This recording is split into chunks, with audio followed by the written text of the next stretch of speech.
Well, this game has been really a lot of fun. And I tell you, the Celtics are very fortunate to be where they are now, which is in the lead and about to win this game. But they did everything they could to blow it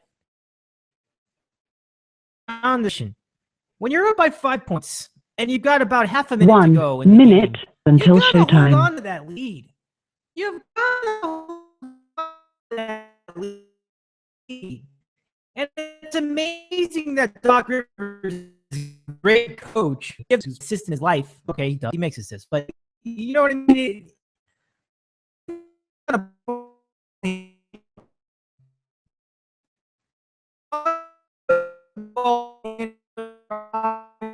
They didn't want to get it to him, the line, and the Celtics hit Rondo for this possession and put in somebody else. Or let Allen take the ball up. It's not great, but it's better than having Pierce do it. I mean, that was just asking to get the ball stolen. He comes and takes the ball up, tries to get off a shot. He gets nothing. Starts to get up to the top of the key and goes up against Golden Boy. That seconds. 3, 2, 1.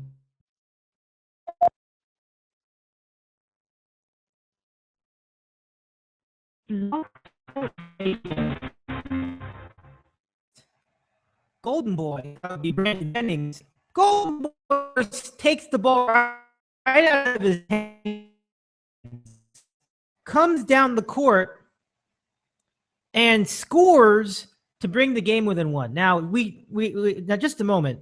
Now, the Celtics are now up by 4, so this game's over. But it's amazing that Doc Rivers continues to, time and time again, not get it. Oh! That's a three-pointer by Carlos Del Frino, and it's a 1-point game just like that. They just fouled Pierce. They just fouled Pierce right off of the inbounds. Hey everybody, this is Chris in Syracuse with all your college basketball updates with Dave in the City on Locks of the Week Radio. Coast to coast, internet sports talk, Locks of the Week. Doc Rivers continues to, time and time again, not get it when it comes to getting... Oh! Let him play! Yeah, everybody have a show today. We had snow today, show today, show tomorrow. I don't know if you want that on your credit card bill. You know, saying the WB network on it. I mean, like, Your dad could look at it and be like, Dave, you have to tell me? that's the story that they still. It's unbelievable! You have your LeBron in the play. It's like, do you really care about the James Jones at the end of the bench against haters? Maybe the board, the MikeFrancisco.com, was just ahead of its time. Pioneers. Exactly, yeah. Pioneers, if you will. Yeah. We listen to this guy sit at a desk and picking his teeth every day and all the dumb stuff he does. But it's not like we're changing the dial. We like Mike. You know, we hate Mike. We love Mike. All that back and forth. Bingo. Unbelievable. The San Antonio Spurs, Dave. What do they say about them? They're boring. They're boring. From Los Angeles, this is Dave in the City, brought to you by Locks of the Week Radio. Now, here's Dave Medina. Good evening, sports fans, and a pleasure to have you here for the big Wednesday show on this special program from Santa Monica tonight. Good to have you with us. Video free tonight. If you are watching on YouTube, you will be getting the audio only for a number of reasons, but primarily just so that we can keep the show functional and running smoothly. We'll experiment with an audio-only version of the program tonight and see if everything holds up smoothly from the phone call end of it. If it does, then good. Then maybe what that means is we need more bandwidth. If we still have problems, then we know that there's more to it than that, and we'll just take it from there. But so tonight, just tonight, at least tonight, we will have no video on the program, but you'll still get to hear us if you're watching on YouTube tonight. You'll just hear the audio of it through youtube.com/users/ditcow. Good to have you with us again. We have Kevin on the Cape coming up in just a moment. And in hour 2, our Kids Club joins us for week 12 of the Kids Club football picks. Week 12 in a season that has suddenly become very competitive, and we'll tell you more about it in particular in our second hour. But we're going till 11 o'clock tonight. That is 8 o'clock Pacific. It is 6:03 tonight right now. And out here, the big story is UCLA versus USC. Yeah, the game we played at the UCLA home game, but it really teams home. Both teams are home teams in this affair, and it's going to be just a lot of fun. It'll be a great time. If you are a UCLA or a USC fan tonight, I will open telephone lines for you: 424-258-9251. And feel free to call in while Junkie and I are doing our nonsense here with throwing random questions. It's going to be a lot of fun tonight. But this game shows renewed hope for both teams.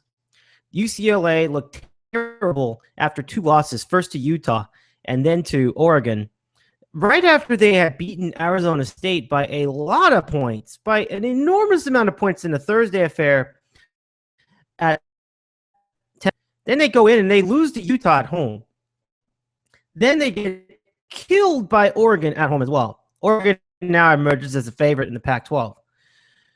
But in that time since that Oregon game, UCLA picked it up and put it together. First, they dodged a bullet against Cal. Then they dodged another bullet against Colorado in overtime. And then finally, they're starting to have a little bit of traction where they shut down Arizona and won 17-7. Then the Bruins went out and they dominated Washington in the Pacific Northwest 44-30. And doing that, really, a lot of it was defense. At that time, maybe not so much with the defense, but it's really been quite a team. It's been shaky all year for UCLA.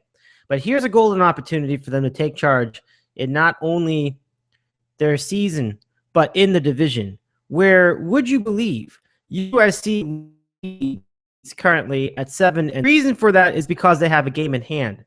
And because Arizona State had the most improbable, well, not, okay, let's be honest, it wasn't that improbable, but they had a very surprising loss against Oregon State on the road. And they really needed that win to really seal that South Division, because they would have had the tiebreaker against USC, and they still would have had to, and they would have had a game up on UCLA, but now they don't even have that. So they are in trouble. But if SC wins, I think they get it. I think they get the division. But if UCLA wins out, they also get the division, because they also will have beaten SC. And they'll have the tiebreaker on Arizona State because they just smashed them a few weeks ago on FS1, the Fox Sports 1 channel. So a huge, huge series of implications. And a missed opportunity for Arizona State, too. Let's not forget. Arizona State, if they had won out, not only would they have won that division, but they had a decent opportunity to win the Pac-12, because they could have gone and played Oregon. In playing Oregon, they could win the conference outright, but they also would have finished with 1 loss of the season had they won out.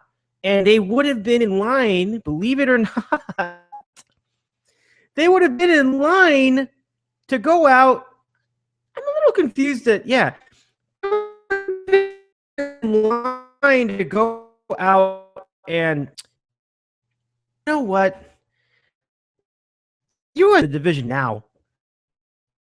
No, I do. But they would have been if Arizona State won out. So that was a huge loss for Arizona State. Huge. Just huge. Because now I'm still trying to compute where this comes from. 7-3 versus 8-2. I don't know how that ends up being a better record, but they say that the Pac-12 standings have SC at the top of the South Division right now. Well, I'll take a look at that in a minute. But first, let's take a look and listen at America's favorite moment in sports talk podcasting.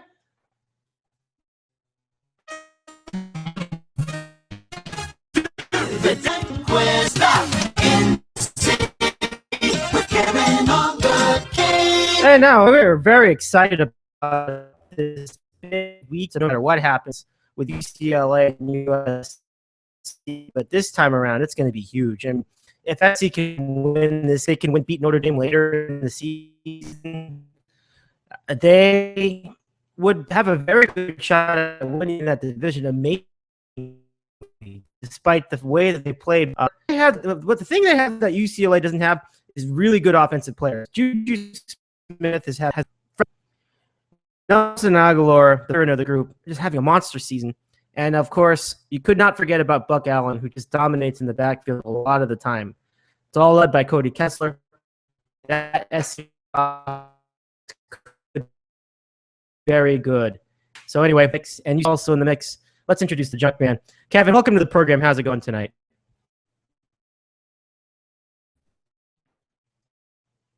Hello.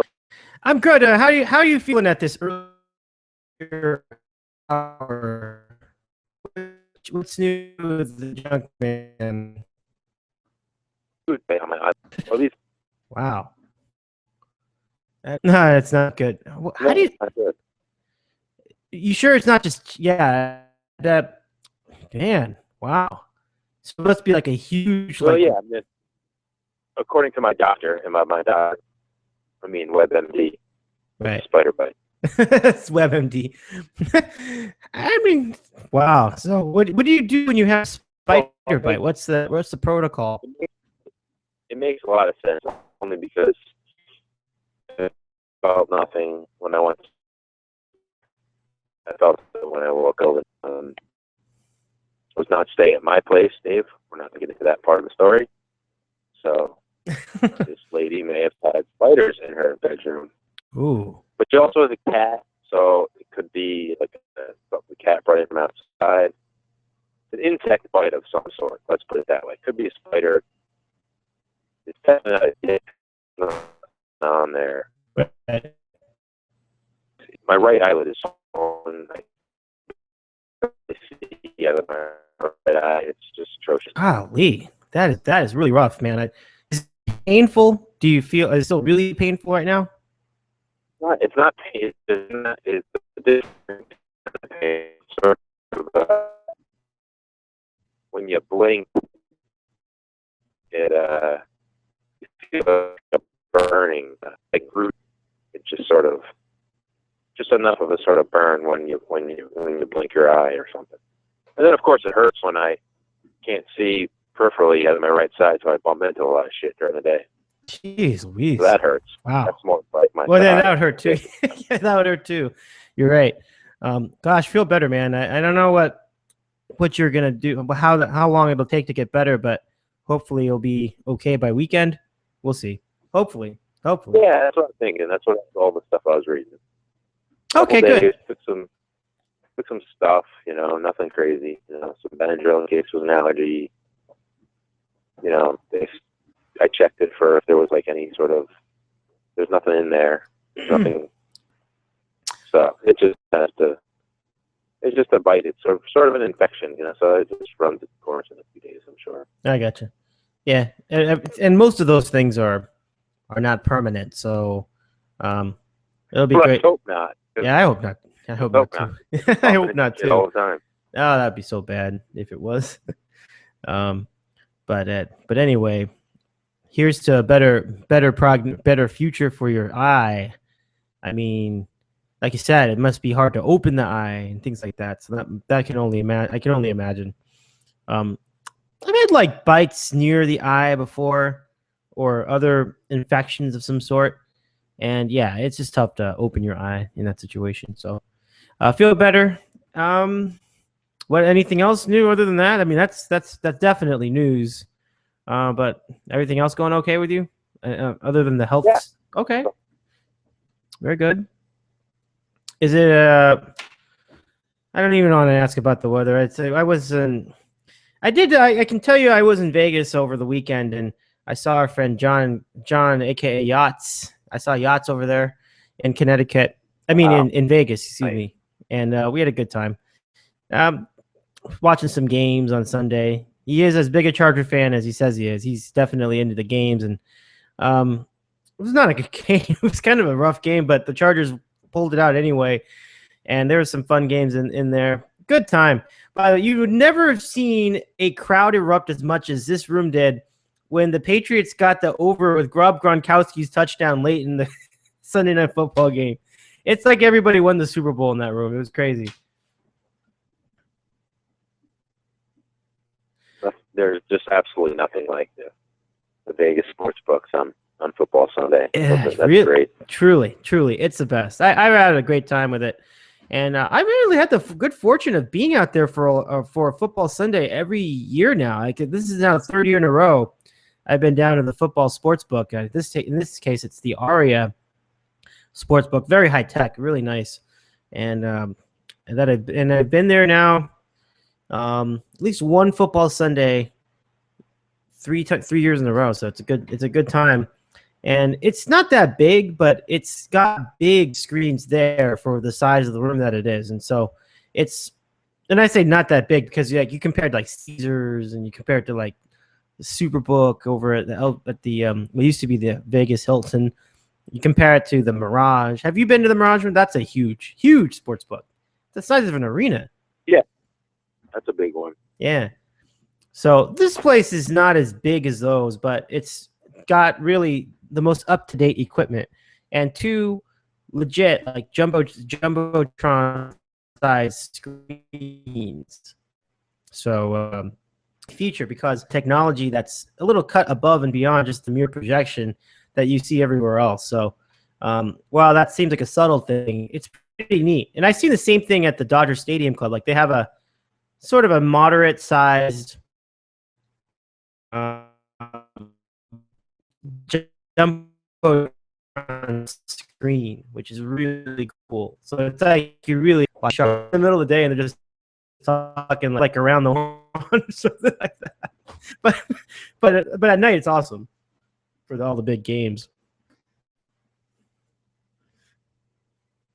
How is our friend Fox doing?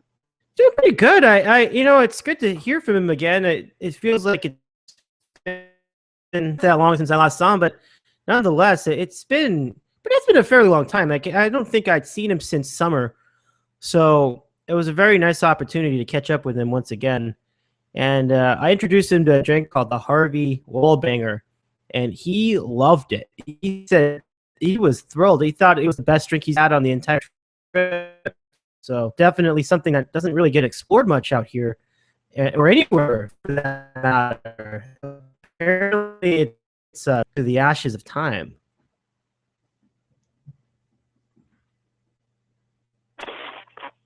So you basically got yachts hammered? No, quite the opposite. I was the one that got hammered off of two of them. Just two. Two of those things. I was out cold.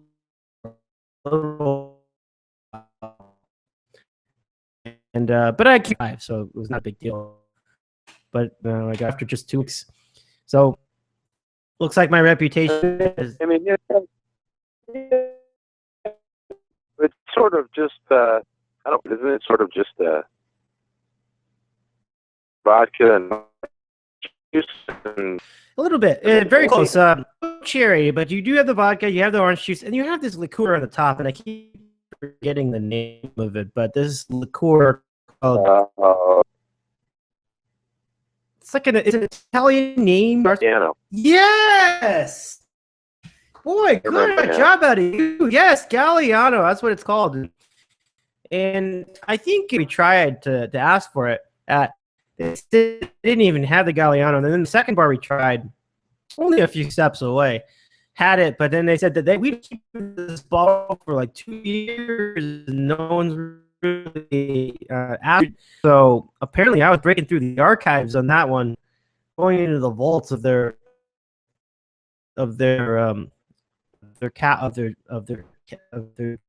cabinets, it's pretty wild. So, and a good drink. I like it. It's very simple. Like it's just vodka, orange juice, and Galliano. That's there's not much to it.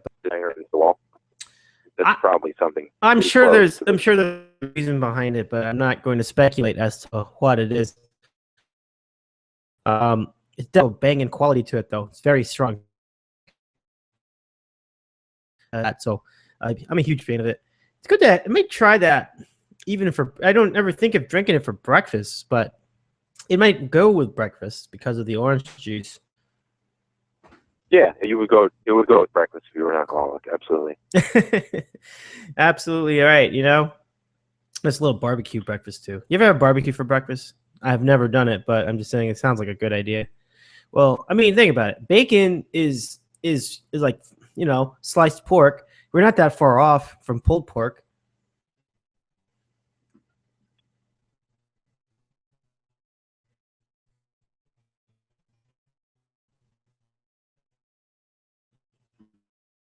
Okay. So I think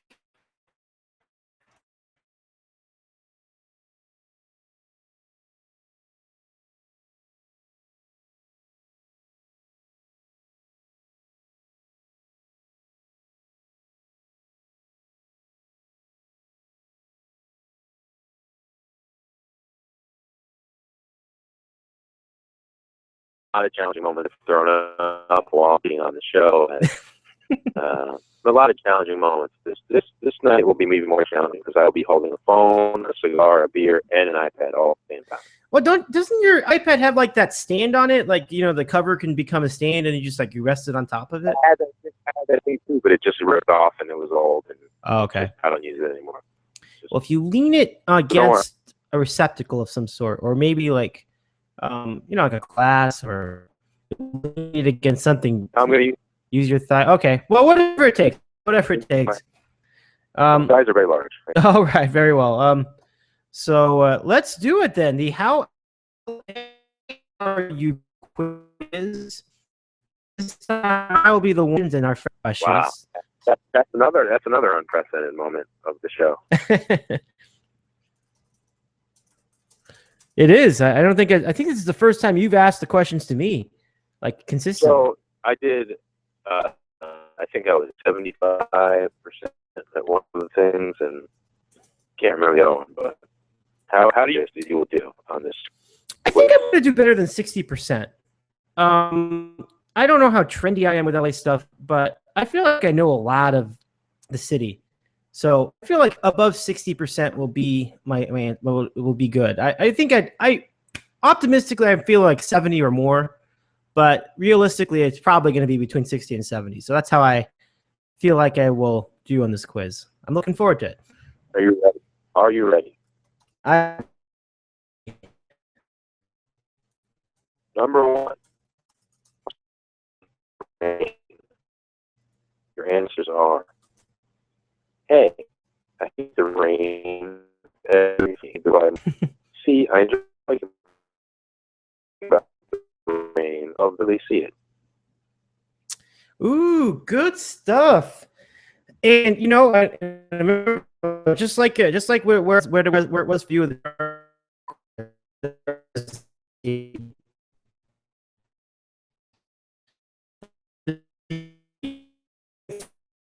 Kind of any answer I think is going to be the answer, but it might even had real rain. Like it rained like for like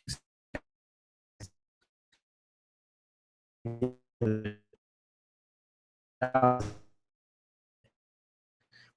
and it wasn't even that hard. So rain. I don't even remember the last time it happened. I would welcome it again. So D.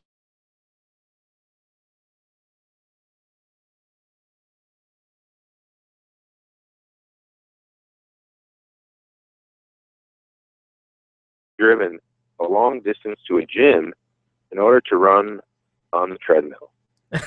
Yeah. Oh, good. There's only two choices. No, I don't do stuff like that. Why would I do that? I'd run outside. I could run in the beach. I think that's the point of the question, but yeah, that's a good answer, Dave. So no. Okay. Okay. Number 3 is how long is your daily commute? A, under 15 minutes. B, under 30 minutes. C, under 45 minutes. Or D, I don't want to talk about it. Well, to work is okay. really, it's something we really don't want to talk about. I mean, seriously, it's rough, man. It can be really rough sometimes. But I think in this case, I gotta do it again. I'll say now. They said to work, right? Did they say to work, not from work? It's how long? No, see, that's that. I was curious about that myself. It says how long is your daily commute? I don't know if it means one way or total. Oh no! It just says how long is your daily commute. Oh, so okay. I guess that's round trip. Daily. If it's the whole thing, then that's I don't want to talk about it if it's the whole thing, because there are some days where it's just brutal. Like you're talking like an hour and a half just to cover like 3 miles. And everybody who lives here sees that a day at least once throughout the year. You can't avoid it, even if you walked. I think that's the only way you could avoid it, is if you walk to where you need to go every day. Any other way, bike or car or bus or train or whatever, you're going to end up having that day once a year where you are just going to be stuck, and it's going to look incredibly hopeless for about an hour at least. So I don't want to talk about it. That's my answer. Hopeless commute. Hopeless should be the answer, but we'll go with D. Well, number 4 goes right in with your first part of the show. How many times have you been to Las Vegas? Oh. A, never. A, never. B, once. C, a few times. Or D, I lost track a long time ago. Oh, it's got to be D. I couldn't even put a number to it. I can't put a number to it. I mean, who could put a number to it? It's like right. It's almost like it's hop, skip, and a jump away. I could go to Vegas right now if I really wanted to. Get in the car and go. And so, no, I lost track a while ago. I mean, I can tell you how many times I've been in the last 3 years, but I can't.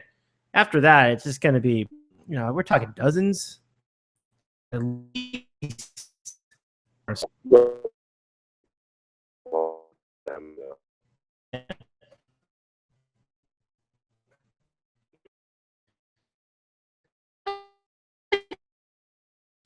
Like one of the questions. Number 5, when you travel to other states and see the gas prices, you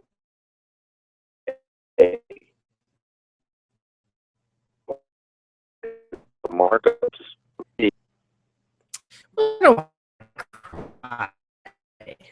I mean,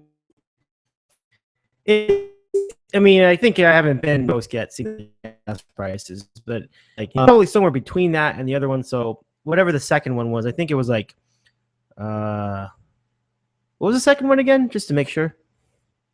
A sigh of relief. No, I don't have a sigh of relief.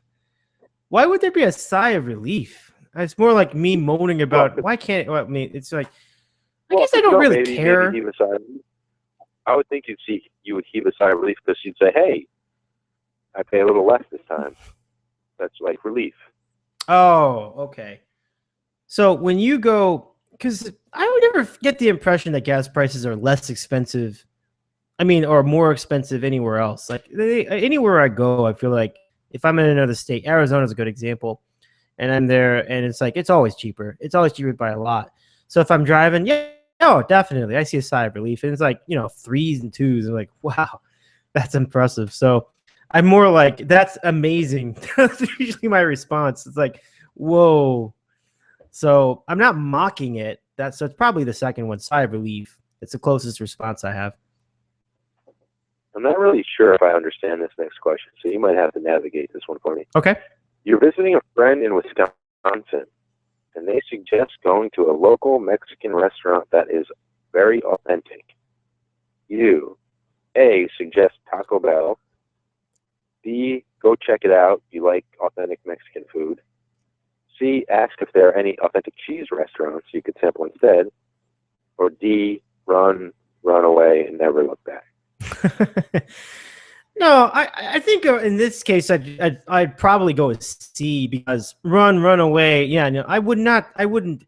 In Wisconsin, I just would not trust that. I just wouldn't trust it. So it's probably somewhere, That's a good answer, Dave. I didn't think of it that way. Yeah, I mean, so it's probably D then. I don't really want to go to a cheese restaurant, so it's probably D. Might go to a sausage restaurant, but not cheese. So you're going to run away and never look back? Well, that is a bit. That's a bit of an extreme reaction. It's probably going to be a C then. In that case, you're right. That's a good point. Yeah. Yeah, I'm not going to run away. I'm just going to say, hey let's guys, just go do something. Yeah, exactly. Yeah. More something. Let's do something that your town is good at. Let's leave my town with what they're good at. Absolutely right. Especially in the case. Got it. Yeah, especially in this particular context. I think it only makes sense. Describe your last conversation with a homeless person. A, I haven't had a conversation with a homeless person. B, something trivial. I try to avoid them. Or C, I told him that his script was pretty good and he needed to develop the characters a little more. That's a funny answer. It won't be C. No, so no on that. I don't really talk. I mean, conversation. Are you like sitting there and chatting about, like, hey, how's it going? You know, so probably A. But I mean, it's not like I don't talk to him. It's just like usually all I'm saying is like, I'm sorry, I don't have the money, or yes, I do have the money. Here you go. But I don't get engaged conversation. Yeah, you know, you just say you take Amex kind of thing. That's what you say. Yeah, precisely. Yeah. Can you how many celebrities have you seen out on the streets in the past 5 years? Wow, 5 years. Ooh. 5 All right, years. gotta think. 5 years. How many celebrities have you seen out on the streets in 5 years? A, none. B, one, maybe kind of looked like Charlie Sheen. C, a few. Or D, I've lost count. In the last 5 years. 5 years. Man. I think my problem with it, though, is I can't readily identify them. Sometimes there are a few that I think are famous people and they're not. But geez, I mean, you're running into like one or two of them every month. Like, it doesn't matter, even if you don't have any clue about who anybody is. You're going to run into at least one or two at least every month. So if you're talking about it for 5 years, I mean, nobody could keep track of that. It would be once every 5. Like, I've lost track. It's just not something. You know, you can't put a number on it because, like, again, there was one that was living in my building like last year. So, it's really not a number that you can quantify.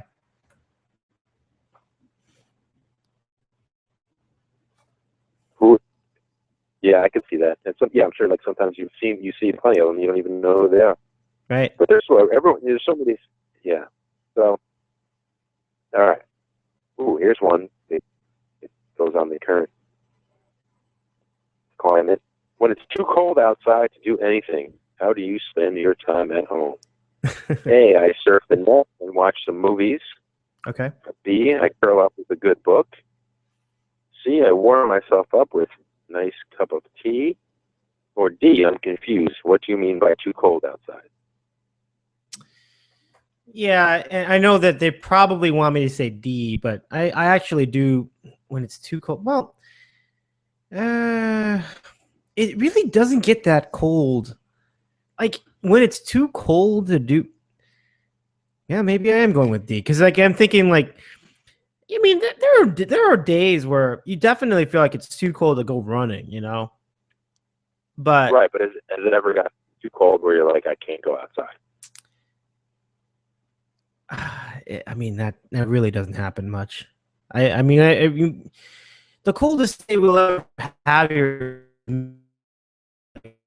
40 degrees, like 30 or 0. So, I mean, if ourselves, that's annoying here because it's about 48 years. I mean, the realistic answer here is probably like enough for that. But like you said, so cold that you can't go outside.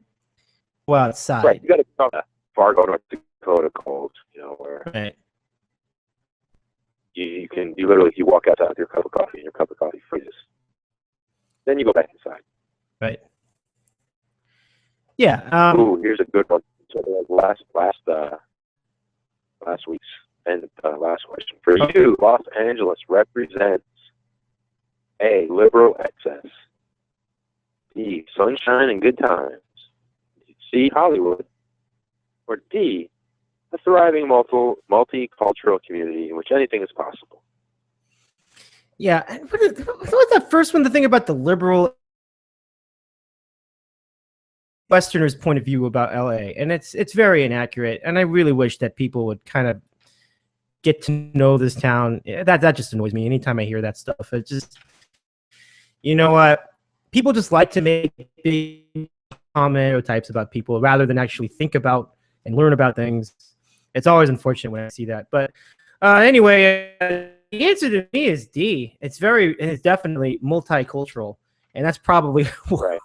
It's very multicultural. So it's you couldn't even get out of the way or get around the block. I mean, maybe even Santa Monica, there's a lot of culture going on. It's pretty cool. So I like it. It's really great, and there's a lot to do, and there's a lot going on, and there's a lot of people you meet from very different walks of life. So D is my answer. I have your passion currently of your results. All right. So you thought you'd do what? I said I'd do at least or at hopefully 70%. So I thought I optimistically 70, but maybe a little between 60 and 70. And your drum roll thing on our show anymore. A drum roll. I don't use music anymore. YouTube shut you down. Anyway, Dave, your results. How LA are you? The quiz in the third quiz department on the Dave show. All right. That's right on. 73. And it comes with a little sentence underneath. It says, you, Dave, and Los Angeles are kindred spirits, but it doesn't mean you always get along with each other. Yeah, I dig that. And I think that sums it up pretty well, I think. Absolutely. I don't think everybody's got its annoyances with this town, and it's inevitable. It's just so much. I completely agree with that statement. To a T, I agree with that. So, cool. I'm very satisfied with the response.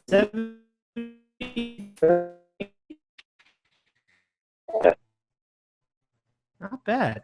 Not bad.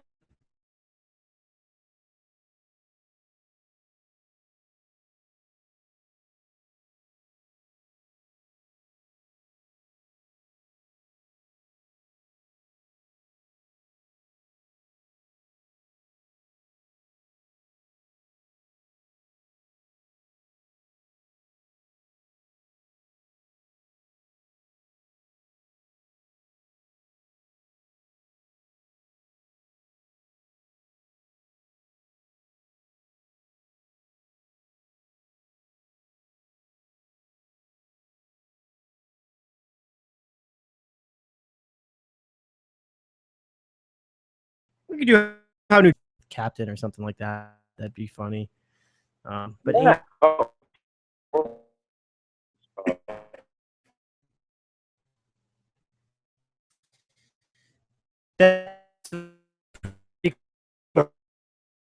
Bruce question. Any questions? Okay.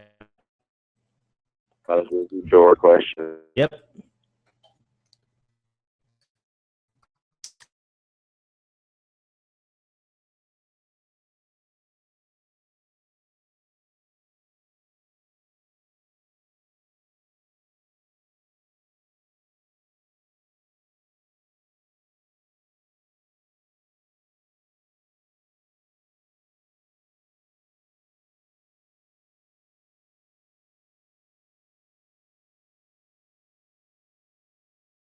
Origins. Oh man.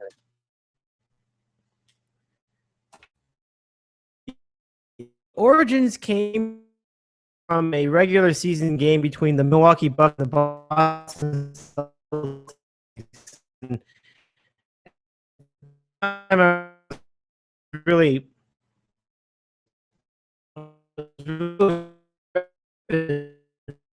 Docker was pretty on the show talking about how he was an old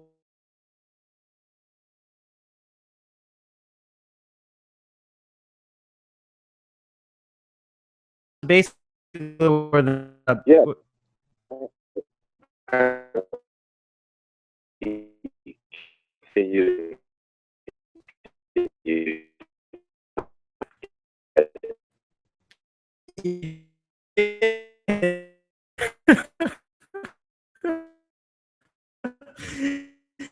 and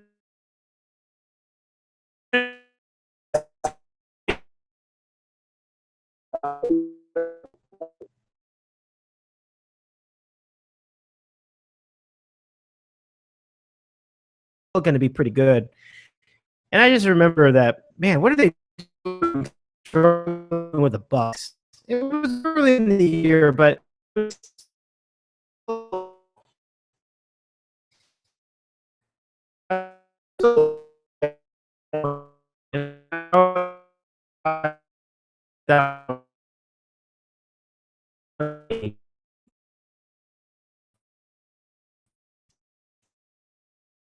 that's where it came. So,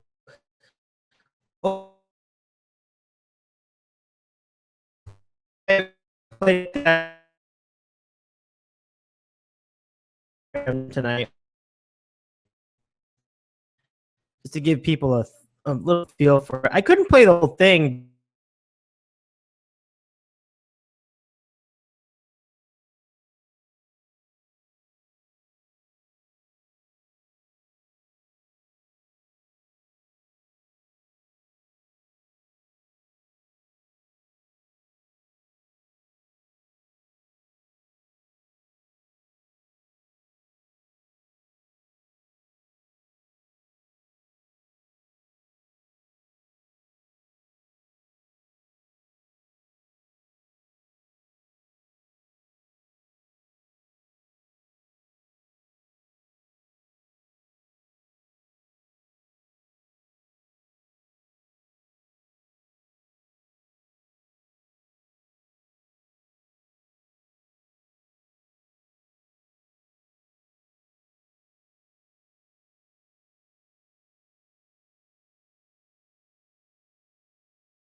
In the last 5 years at that market and in that restaurant where if you put them on TV, they were way worse than the butt phone.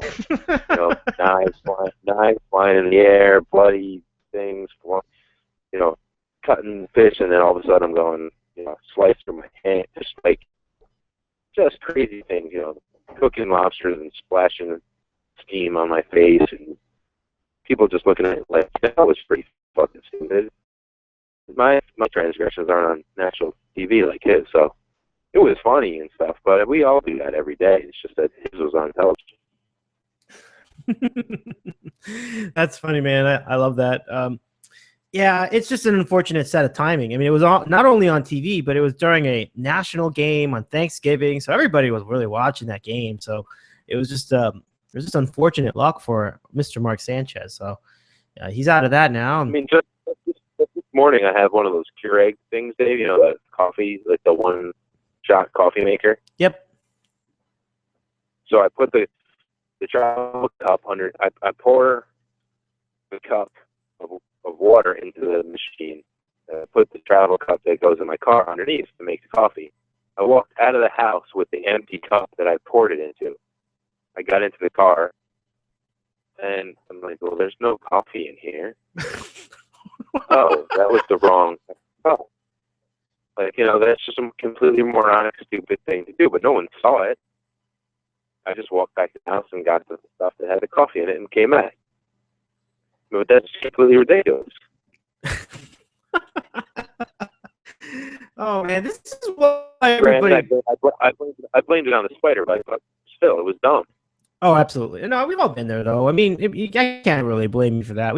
I probably have more of those moments than most everybody else does, but it's hilarious. It's all good in the end. I mean, you realize that people make mistakes, and it's fine. Although I must say that I think this would be a really fun TV show if we had people, if you were to get on TV and let the cameras follow you around for a week, a Junkman TV show. Junkie in the Cape. That would be a really fun show. Kevin on the Cape. Well, yeah, it would TV show. Which is what I always used to say about the reality shows. If they followed me around for a week, they would be bored out of their minds. However, they would be able to edit a quality 30-minute show that people would like. To film you for a week long, because nothing in anyone's life is that exciting. Like those real world shows, they follow them around for a week and then they splice together a 40-minute episode every week. Anyone can do that. I mean, I've done. My life is mostly boring. However, there are some exciting moments, and if in a week's time you filmed me for 15 hours a day for 7 days a week, you got 100 hours of film. You could get a 30-minute show out of that easy. Oh, easily. Oh, it would be easy work for them. There would be so much material. I think that everybody would really enjoy it. All right, good deal. So at this, I guess Junkie, are you there? I just want to make sure we haven't lost your connection. Yes, sir. Okay, good. Clear. Just making sure. I was putting the iPod away. Oh, okay, cool. iPad. What the fuck is it called? All right, so let's make it happen. Yeah, I'm good. Okay, great. Yeah, that iPad came through in the clutch. Great. It was really fun answering the questions for the first time. I'm a fan of answering questions. That's probably why I like game shows so much. I like questions and answers. And can you name a show that doesn't involve a question and an answer? Or even answers and questions in reverse. See, that's what's really funny. Wow. The Price is Pressure luck. Well, it has questions sometimes. Yeah, the Price is luck Right has occasional questions. It's true. Like which? Well, they ask how much stuff costs. That's a question. I guess that is a question. That's a fair point. It's not a question in the trivia sense, but it is a question. Like, what is the actual retail price of such and such? Yeah, I think you're right. But every show has a question. I mean, Wheel of Fortune, they spend all the time spinning the thing, but eventually they ask him to answer the puzzle. Right. That's true. You're solving a puzzle by basically saying out what it is. So it's not a strict question and answer, but there is an answer, and you have to figure it out anyway. Like, right? Like you basically are getting the answer letter by letter by putting it up on the board, and then you spend for the money to get more chances at posting letters on the board. So it's an elaborate question style show, very elaborate. But are there any others? Like, Double Dare had questions and answers because it was like everybody playing in the slot, but to get to that point, you had to actually get through some questions and answers first, right? Absolutely. And so I think they would do physical challenge when they couldn't figure out the question. So it's like, like some question about presidents, and then they're like, yeah, physical challenge. And then they start going and dive into some chocolate or something. Yeah, right. They're like, no, I didn't pay attention in school. I'd rather just keep dumping a bunch of slime on my face. The best. Supermarket sweep. I mean, they're piling on groceries and giant hams, but before they get to that point, they have questions that they have to ask about like groceries. So there's questions and answers in that show. Prices, yeah, absolutely. They're all on questions. I don't. I get. Oh, wait a minute. There's always a question in all these shows, but that stupid thing with Howie Mandel with the money with the pyramid thing. Oh, Deal or No Deal. Yeah. Yeah. So you have to answer that part, but the base of the game was just picking numbers. but eventually you do have to answer a question. The question is deal or no deal. Yeah, that's a good point. So it's a question and answer show, but there's only one question. Okay. Right. It's not like Jeopardy or Family Feud where it's a whole show is based on a question. Right. That is a very interesting synopsis of what game shows are. And it continues today. There are other shows that really operate on the question and answer mentality. And it really yields some pretty exciting results. So I like that very much. Okay, so if you're listening to us tonight, feel free to call our show, 424-25. No, what am I saying? Feel free to tweet us at DitCow with your random question if you have one. And there's a couple of questions I have left over from last week from the Oat Man. Let me go ahead and dig them up for you. Nice. Okay.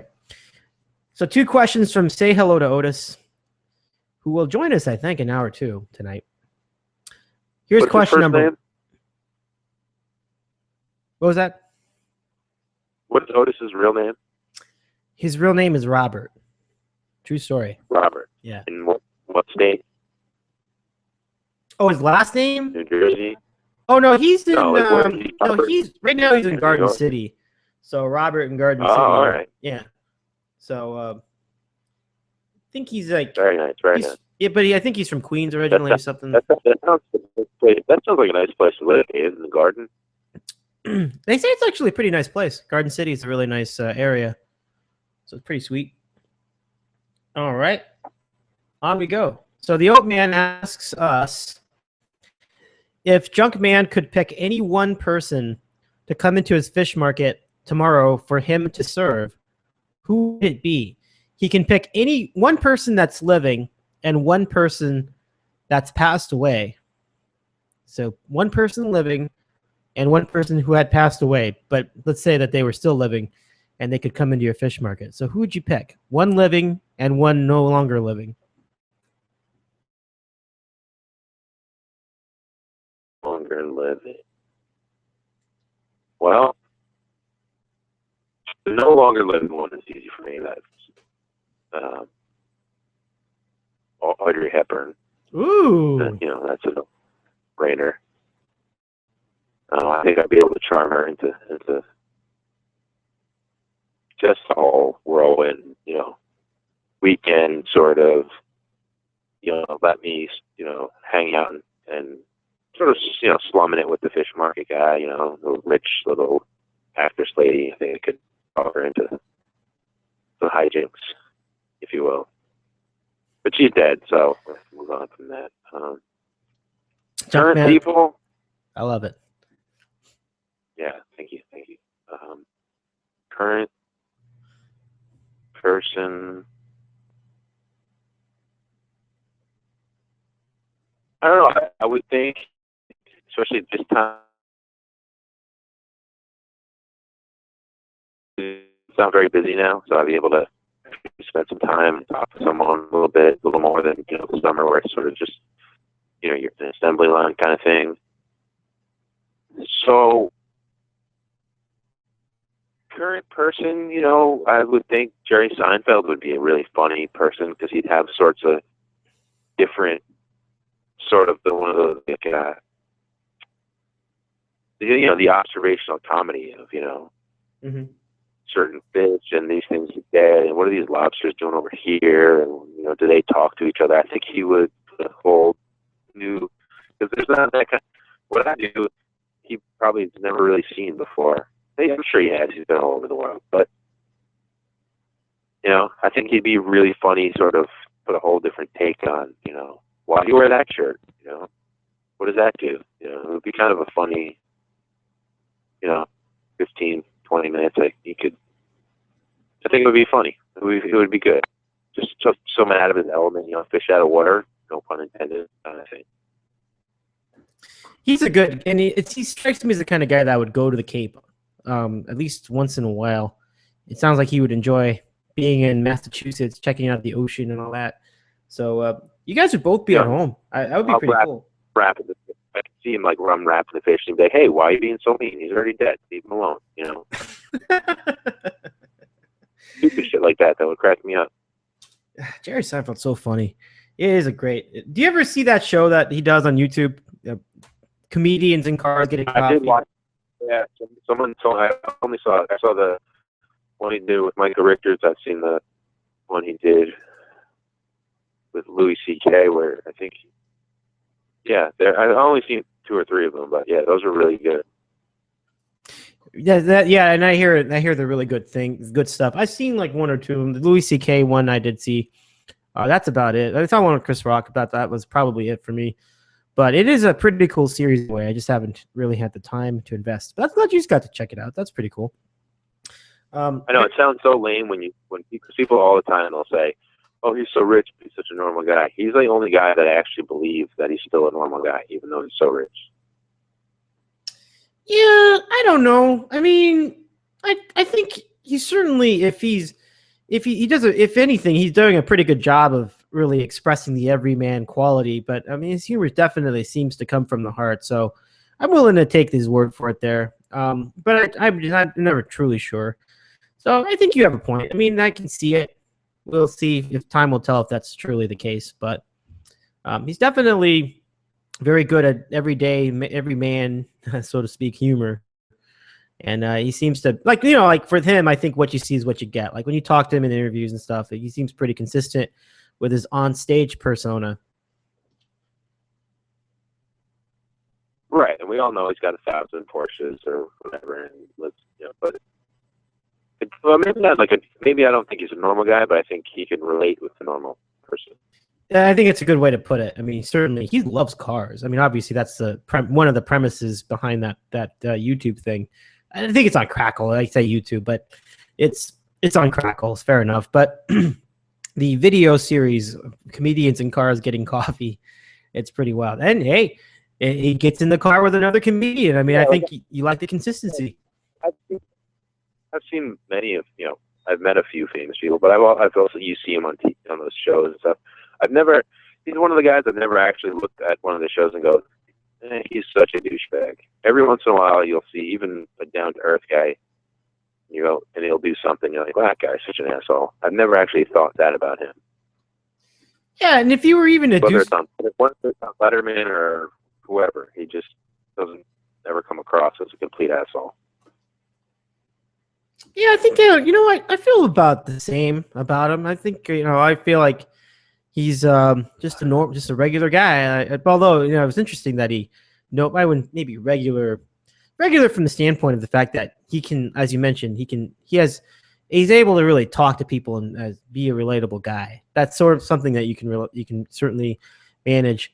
So some of the anal retentive says that he would really show on the TV show back in the day has suddenly come to roost, though. They said that he said he was like a mild.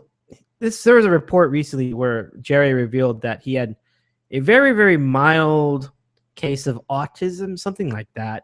I don't know if you read that anywhere, but basically what it says is that he's certainly got particular about certain things, and I feel like that's pretty much what he's always been about. Like, I think there's a little side of him where he likes things in order, and I think it's fair. I mean, I think that's cool. He's well organized. I think I like that part. I think that's pretty cool. Yeah, that sounds more obsessive compulsive than autistic. But I'm sorry. I don't know. I mean, but he did reveal that recently that he had a very mild case of autism. But I think he was explaining what that meant, too. But I haven't really had a full picture of what he was trying to say. But the point of that is, he's just as flawed as anybody else, and he's willing to own up to it. I think that's cool.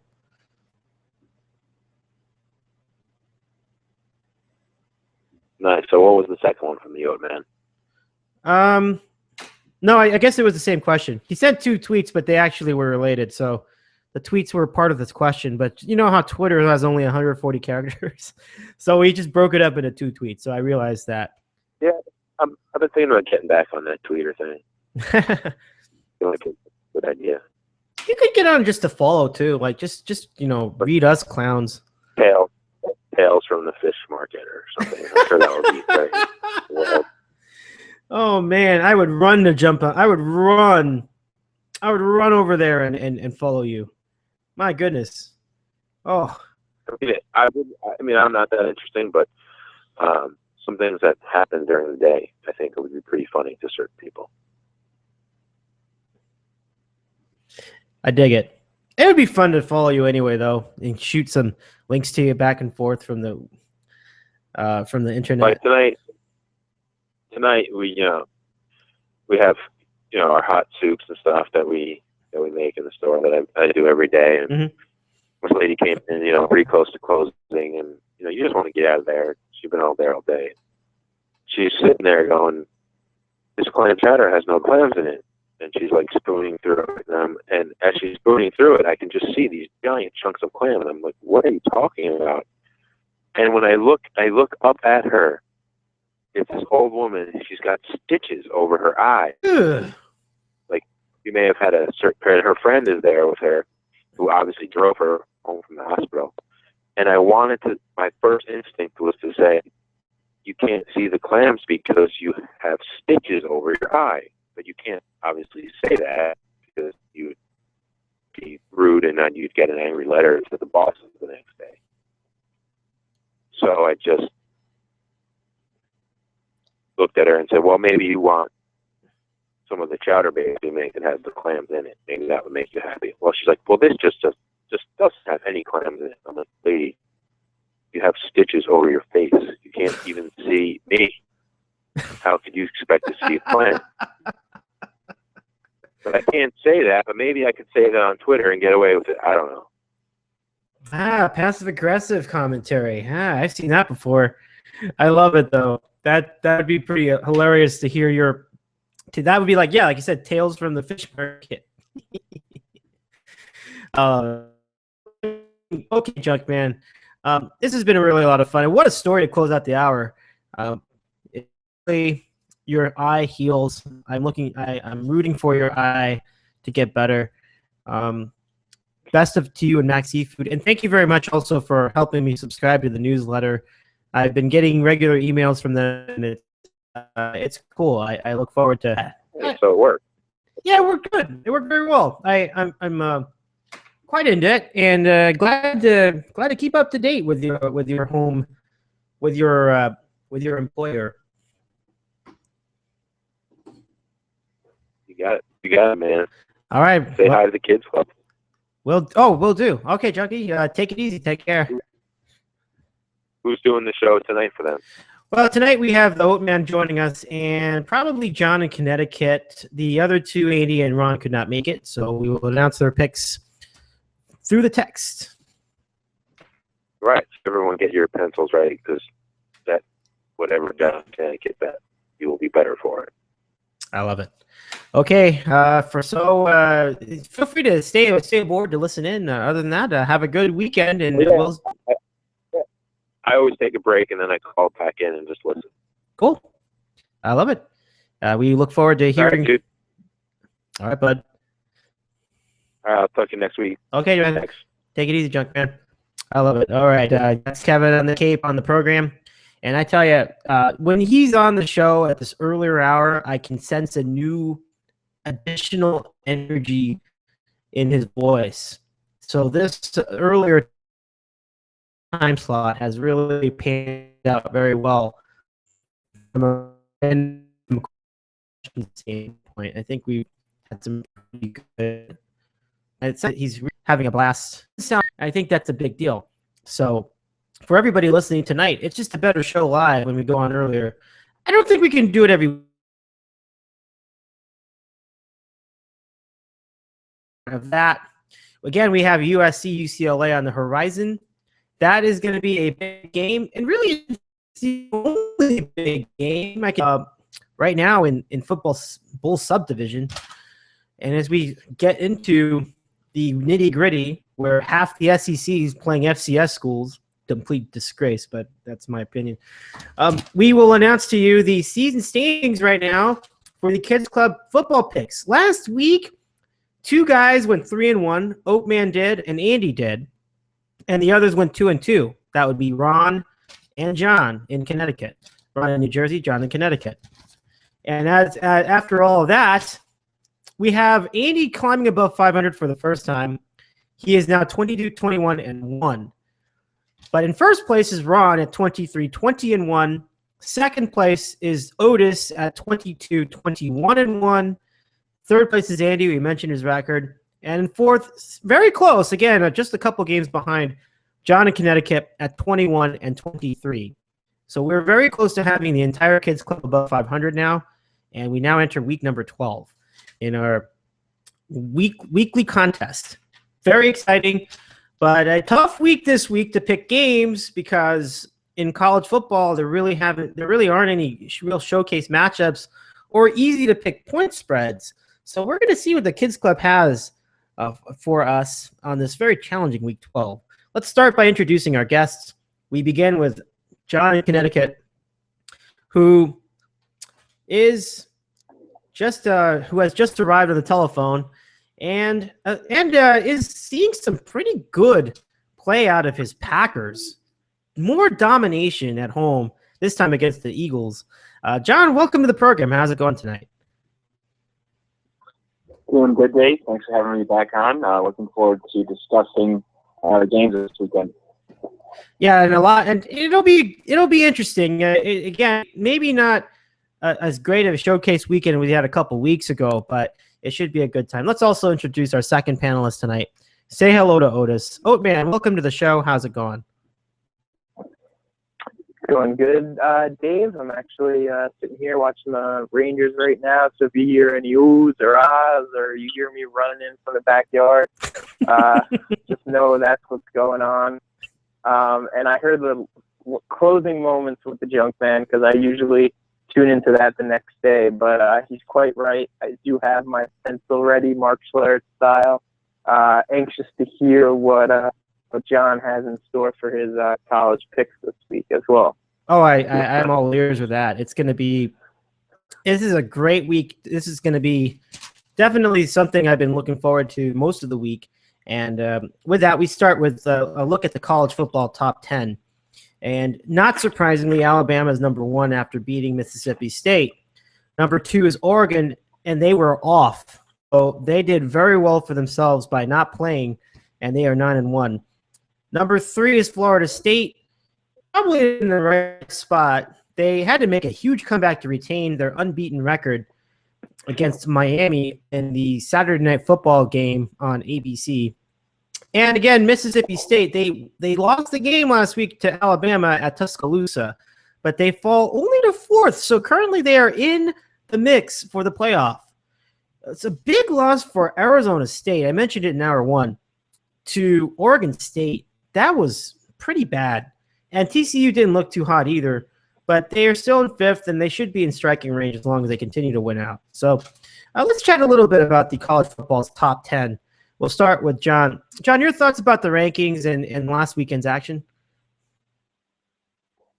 Yeah, that Arizona State game was pretty shocking to me anyway, especially after they beat Notre Dame. I mean, it's all out in front of them at this point. You'd figure they would at least get to the Pac-12 title game before they lose to Oregon. But they just laid a complete egg up at Oregon State, who's been really bad this year. So that was surprising. At Mississippi State-Alabama game, I mean, I don't know. I guess I was supposed to be blown away by the caliber of play, but I really wasn't. I think Mississippi State's been pretty overrated all year. They just really don't impress me much. I know Alabama's got a ton of pros and talent and all that. They're expected to win the game. It was just, I don't know. I just wasn't impressed watching that game. And not surprised that they didn't get dropped out of the rankings, Mississippi State, that is. But their wins, even Mike, I know he's fat and stupid and doesn't know anything about college football, but he's right on. I heard a little bit of him play, talking about how Mississippi State's wins have kind of gone down in value. I mean, Auburn's at, 3 losses now. LSU's not even in the top 25. A&M's not in the top 25 anymore. So all these big wins that they had been accruing really aren't looking hot at this point. And if they lose to Ole Miss, which they very well likely could in a couple weeks here, I think they're going to be out of the mix. And the SEC one team, the Alabama, they should be able to beat Auburn and then whoever they play in the SEC title game. So it'll be interesting. Certainly to sort out obviously in the coming weeks. I think Ohio State is actually in a really good position here to jump up into the top 4 by the end of the season. Interesting, Ohio State, and if they do win out, they'll be in good position to do so, John. So, I agree with Mike too. I heard Mike going on about Mississippi State and how their position in the top 4 is pretty tenuous. I too could see Ole Miss beating them. The thing about it is, who was it that? Yeah, Treadwell is out, but the defense is not. That defense is a good defense, and so if they're going to be playing that game at Oxford, I think that Ole Miss has a very good chance to win the game. I liked how Mike added the point spread for it being about, Ole Miss -3 or -3.5. I think that's about what I would project it. So, we'll see if that ends up happening or not. Say hello to Otis. Let's say hello to Otis. Hello, man. Let's get your thoughts I'm about. still here, Dave. Well, good to have you, buddy. Let's get your thoughts about the top 10 and also. Oh, yeah, by the way, you get your thoughts about the top 10 in last weekend's action. Yeah, I was curious. I know our buddy Tommy is listening. So Notre Dame, were they 8? Was that what they were? I missed that. Unfortunately, no, like 8th. Maybe they were last week, but they are not on the top 10 now. Well, that's what happens when you lose 2 terrible games. I guess you don't deserve to be in the top 10. But anyway, our that Alabama game was, I guess, not as provocative as we might have thought. I wasn't really impressed, and our good friend this idea could safely proclaim that he called it. On the Mississippi team, he did not like them very much, and he was proven right, as many people who call it tend to be. So that was one instance there. Usually one of my favorite teams in the top 10 was off this week. I always like to watch Oregon, so we'll get them back in the mix this week, and it's building towards a year where we might finally see that Alabama-Oregon game that people seem to have been talking about for the past 3 years. So as we move along here, step by step, we may finally see that one. Yeah, I think that's going to be great to finally see them play somewhere in that playoff. I mean, it's been too long, but we'll see. I mean, you never know with Oregon. I tell you, how do we know they're not going to lose to Colorado? I mean, it's just been that, I can never trust them completely, but hopefully they will win out, and I think they would have a very, very, very good chance to win that Pac-12 championship game because they've already clinched the division, so they're okay there. So we'll see about it. A couple other things I wanted to skip. No, I think that was it for past week's games. Now look at this week, where again, like I mentioned, not a lot of big games on the schedule, but it does not look like from the picks I received via text that we have any predictions on the USC UCLA game. But I will say this: I think USC is a very live seed here, live dog. That's a talented team. I just think that first of all, they have an offense. I don't know where UCLA's offense is really Brett Hundley. And if they can't protect him, I don't know where UCLA is going to get the points. So it's going to be a very interesting game from my personal point of view. I like SC in this game. I don't necessarily know if they're going to win because they are probably the stupidest team in the conference, but I do think that they have a lot of talent, and I think they should be in this game for a pretty good part of it. So that's probably the biggest game I've got. Let's look at your look at upcoming games this weekend. John, you have the first word. Any thoughts on UCLA, USC, and the other games? Yeah, I mean, that should be a pretty even game. It's better and better points for UCLA -3. I mean, you get 3 points for home field. I really wouldn't expect anything else. I mean, they're both in the top 20. UCLA, I think they're all up to 9, which is a little surprising, but the defense has been playing pretty well the last couple weeks. So we'll see. I would tend to lean towards UCLA. It's a hypothetical pick, but that will not be one of my collections. Other than that, I mean, they really, obviously want to be watching games on Saturday. That's There's nothing that like the casual fan has to like, oh my God, I have to sit down and watch this game. I mean, there's really not much going on. I guess Ole Miss, Arkansas interests you on CEF. I don't know. There's really nothing much in terms of excitement this weekend. Rutgers, Michigan State, if you guys blow out the team for that one. Tomorrow night, I guess, is a pretty interesting game, Kansas State and West Virginia. So that's probably one of the better games of the week, and you can get it tomorrow. You want an alternative to the Rays and the Chiefs. So really, it's just a slow week. So we'll, everyone, if you guys can holiday shopping to do, I guess. Go out this Saturday and do it. There's really not much going on in college football. Yeah, no, I mean, it's probably a fairly easy week to really just plan other things to do, at least until 8 o'clock Eastern when the SC UCLA game will start. And that'll be a good one to attend too. Just be careful out there if you do, because it can get really rowdy. So let's get to the picks. I am really interested to see which games we all select. There's a game that I think could be pickable. A lot of these points were. I didn't really take anything on locks of the week. I had one game. It's an NFL game. But there's one game that I thought could be interesting to take. And to give you a hint, it's a Friday game. Let's see if anyone takes it. So we'll start with John in Connecticut. The first word on the 2 college picks. All right, Dave, I think you might be one of my picks here. It's actually Friday night, and I'm going to take Utah State -13 at home against San Jose State. Was that the game you were looking at? No, but that's a good guess. That is a good guess. I like Utah State too. That is not it. I'll just give it to you. Well, let's see if the Oatman could guess it. Oatman, the Friday game. What game did you think I was thinking of on the schedule? Well, I'm looking at 3 games on Friday. John named one, so I got a 50-50 shot here. I'm gonna go with the UTEP game. Yes. Yes.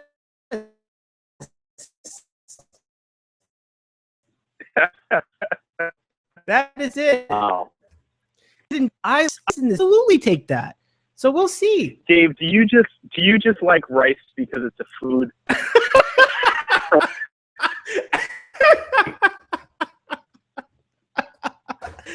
No, I mean there's more to it than that, but I do like the rice food. That's a big plus for me. It has a huge plus.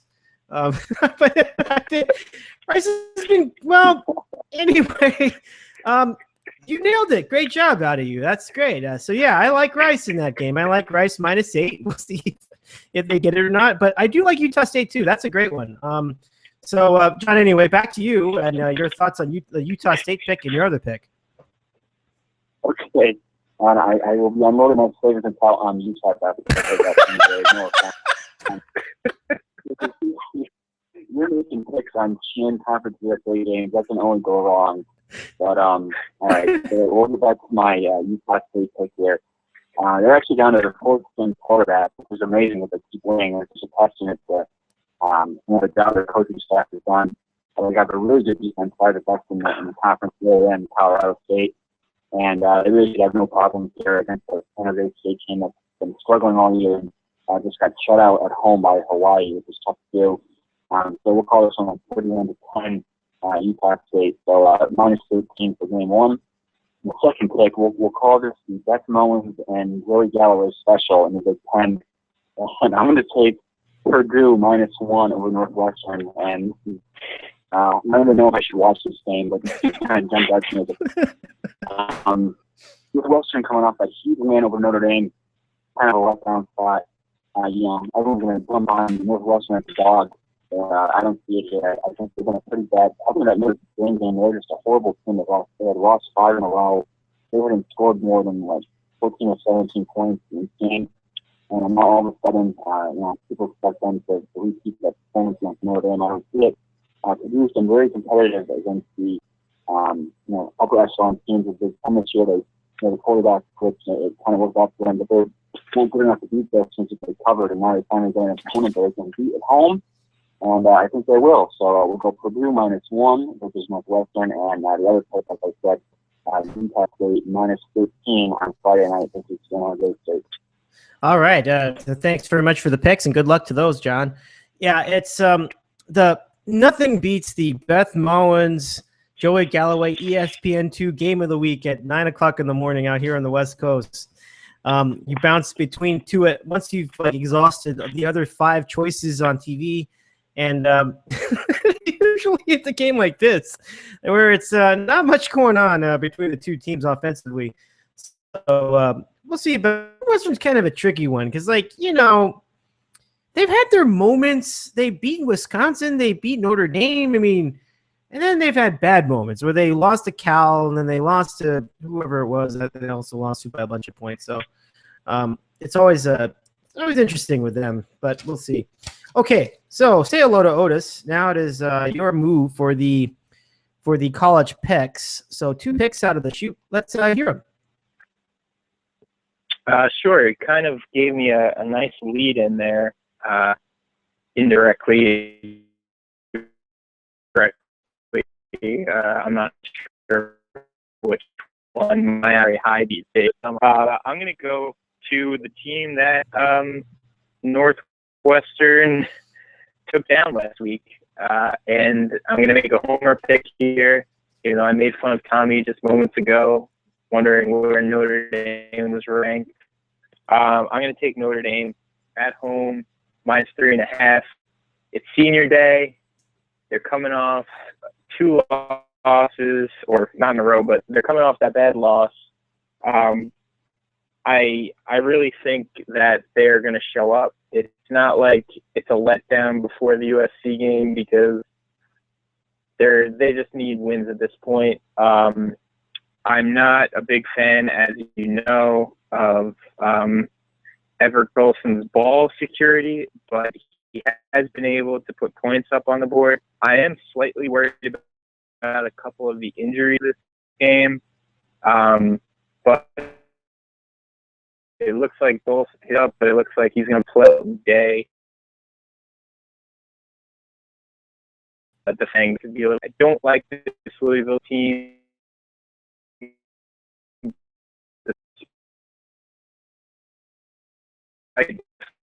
Back at as one told us